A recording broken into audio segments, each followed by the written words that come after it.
Bonjour à toutes et à tous et bienvenue sur DigiSchool. Je m'appelle Camille, je suis votre professeure de littérature et aujourd'hui nous allons nous intéresser à l'adaptation de Madame Bovary de Flaubert à l'écran par Chabrol en 91.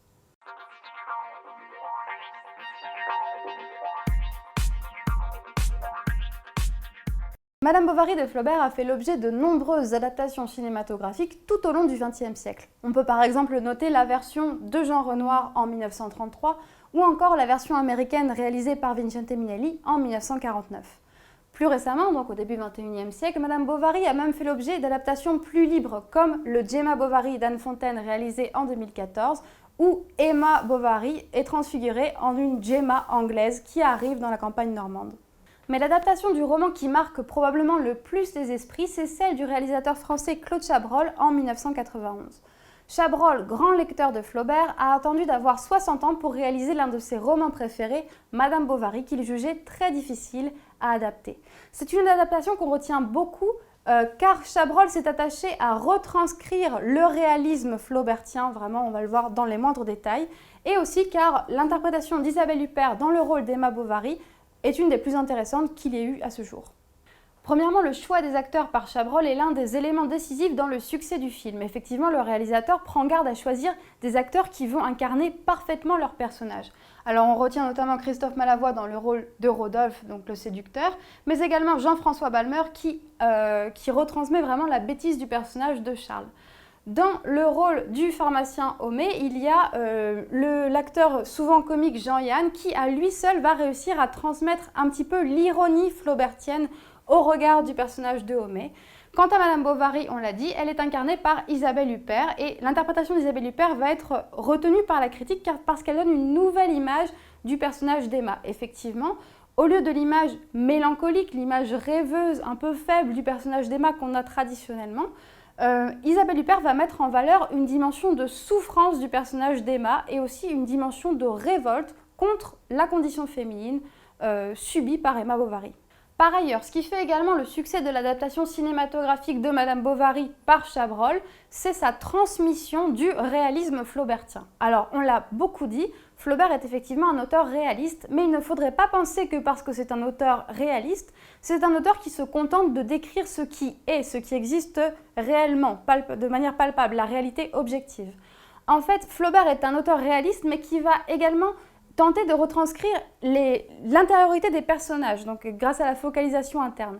Et cette intériorité des personnages chez Flaubert, par exemple les pensées de Madame Bovary, elles ne sont pas forcément en adéquation avec la réalité objective. Et ce qui est intéressant vraiment dans le travail de Chabrol, c'est qu'il va tâcher de trouver un équilibre entre le réalisme objectif, la description objective des paysages dans Madame Bovary, et la retranscription de l'intériorité des personnages de Flaubert. Cette attention à la fidélité dans l'adaptation cinématographique, on la trouve notamment dans certaines scènes clés. Par exemple, la scène des comices. Alors vous vous rappelez de cette scène vraiment centrale du roman, c'est le chapitre 8 de la deuxième partie. Il y a une foire agricole à Yanville-l'Abbaye et Rodolphe va profiter de ce moment pour tenter de séduire Emma Bovary.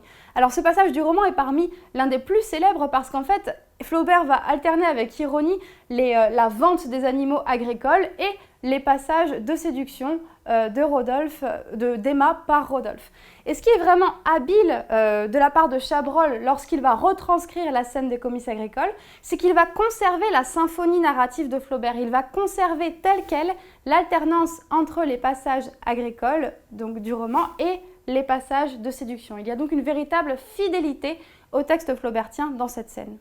En revanche, l'adaptation d'autres moments clés du roman ne pourra pas donner lieu à une adaptation tout aussi littérale du texte, justement en raison du décalage entre la perception de la réalité objective d'une scène et l'existence d'une réalité intérieure des personnages. Ça, on le voit par exemple lors de la scène du bal de la Vaubyessard. Alors, dans cette scène du bal, vous vous rappelez, c'est le chapitre 8 de la première partie du livre. Emma arrive dans le monde de l'aristocratie et elle vit le plus beau moment de sa vie, un moment véritablement bouleversant. Chabrol va s'attacher à retranscrire littéralement ce qu'il se passe, c'est-à-dire les tenues des gens, par exemple, les mouvements de danse, etc. Mais il se rend compte également qu'une partie de la description de la scène est faite en focalisation interne, du point de vue du personnage d'Emma. Et que donc c'est probablement pas la réalité objective.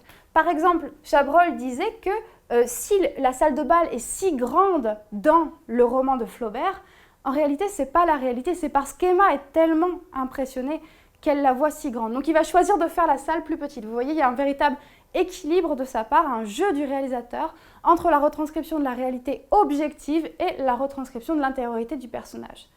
La deuxième partie de l'intériorité du personnage qui est intéressante dans cette scène, c'est le fait que Emma soit en train de vivre un rêve éveillé.